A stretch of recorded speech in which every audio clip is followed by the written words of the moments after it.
வணக்கம். கிருஷ்ணகிரி மாவட்டத்துல ஊத்தங்கரை அப்படிங்கிற ஊர் பக்கத்துல திடீர் குப்பம் அப்படின்ற ஒரு கிராமத்துல கிட்டத்தட்ட ஒரு 30 குடும்பங்கள் வந்து வசித்து வராங்க. பாத்தீங்கன்னா மேக்ஸிமம் வந்து 50 ஓட்ஸ்க்கு மேல வந்து அங்கிருந்து போடுவாங்க போல. முன்னாள் ஊராட்சி மன்ற தலைவரோட ஹஸ்பண்ட் வந்து டிஎம்கே சார்ந்தவர்.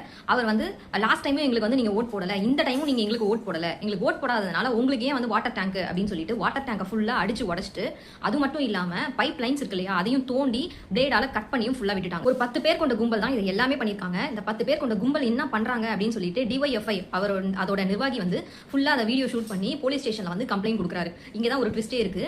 அவங்க என்ன பண்றாங்க, போலீஸ் என்ன பண்றாங்க அப்படின்னு பாத்தீங்கன்னா, அவங்க மேல நடவடிக்கை எடுத்தாங்களா இல்லையான்னு தெரியல. விடிய காத்தால ஒரு 4 மணி அளவுக்கு அடுத்த நாள் வந்து இந்த டிஒய்எஃப்ஐ நிர்வாகியை வந்து அரெஸ்ட் பண்றாங்க. தண்ணி தொட்டி அடிச்சு உடைச்சதுக்காக அந்த 4 பேர் மேலேயும் prevention of damage to public property act கீழே கேஸ் போட்டிருக்காங்க. இதுக்கு மினிமம் 6 மந்த்ல இருந்து 5 இயர்ஸ் வரையும் இம்ப்ரெசன்மெண்ட் கொடுக்கறதுக்கு வாய்ப்பு இருக்கு.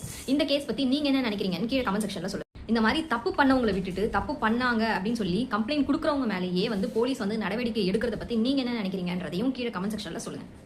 ஃபர்தரா லீகல் அப்டேட்ஸ் தெரிஞ்சுக்கிறதுக்கு என்ன லைக் பண்ணி ஃபாலோ பண்ணிக்கோங்க.